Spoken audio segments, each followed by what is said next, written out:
So a hit-and-run type strategy with healing involved. I really like the way Log Horizon handled this episode. I really do. Because this type of stuff, once again, proves why I love this series a lot, and why I love it for what it is, the economics and the MMORPG elements.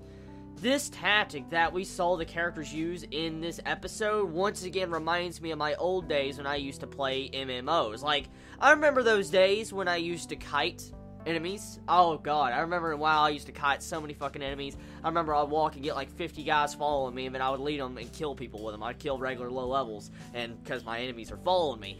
I remember that. I remember that really well. And to see stuff like this in this episode, the way they were having to kite the dude, they were running away to another party to get healed, and so on, they kept running around.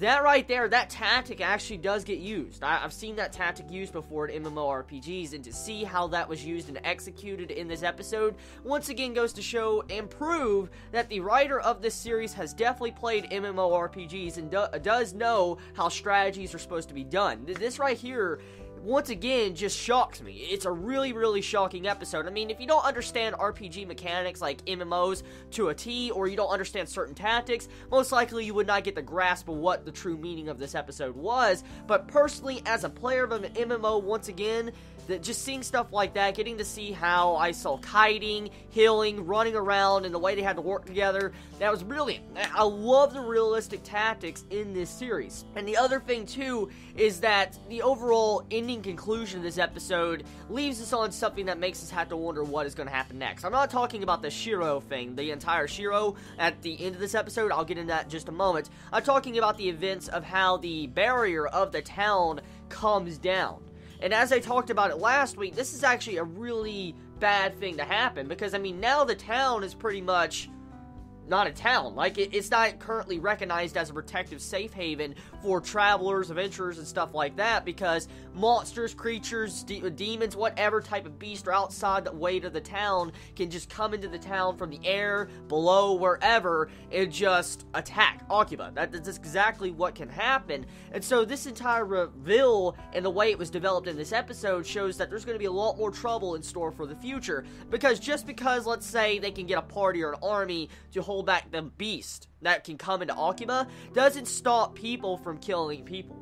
So once again, we're taking another step where this series is turning more realistic. Like, the entire game, Log Horizon, is turning more realistic as the series progresses. We already know about the flavored text, the way they lose memory, stuff like that, but as the series progresses, it looks like the entirety of this world is just progressing as the real world, because now people can actually kill each other in the town. They can get away with murder, and they won't have to worry about guardians like the guardian armor to actually stop them. So yeah, right there it just goes to show you that there's more realistic real-life elements being implemented into this game, and it's kind of scary. The other things with this episode, the overall development of Akatsuki. Now, Akatsuki in this episode, she finishes off her development she's been getting for the past couple episodes, and I'm actually relatively satisfied with the way the episode handled her development. It fleshed her out, and it got us to understand her perspective a lot more, and she actually came in terms to actually understand and respect her size. Like, as we already found out a couple episodes, and even since the very beginning, she's not liked being small, but now she's starting to use her size as an advantage against her enemies. That's what she did in this week's episode. She also learned teachings on her own and actually had like a shadow lurk, I think that's what it's called. She actually had like these shadow clones that pretty much went all over the enemy and attacked him at once, which was really badass. That technique looked freaking boss. Oh my god, that was a boss technique. But it's not just that, though. Pretty much the episode sets up to build up that very ending, for instance with the overall barrier going down.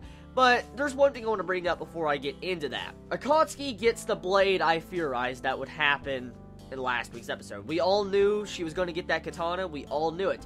But I'm more shocked about what the blacksmith did to the katana. In this episode, we find out that the blacksmith can actually edit the flavor text. Now, let's put this in perspective real quick. Flavor text actually can affect the game, or real life technically, they're real life.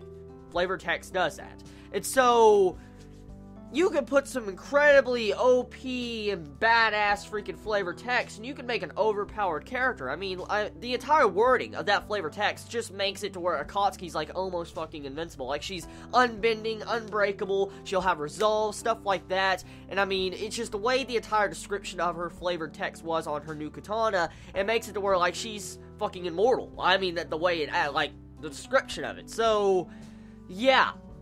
So, since a blacksmith can actually make its own flavor text, I'm curious, like, is there a limit to how far a blacksmith can go until the flavor text doesn't work? Or does all flavor text work? We gotta wonder this right now. That's a thing that hasn't actually been, you know, discussed or clarified, so we need to know more about that.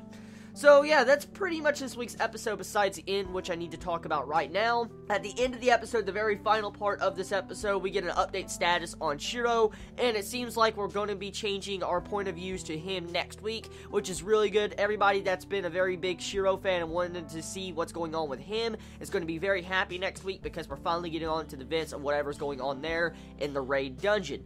So that pretty much concludes this week's episode of Log Horizon. I mean, it's a good episode. I love it. I love the conclusion of the arc we just got. Tell me your thoughts in the comments below. I love you all so much. Please be safe. Chibi out.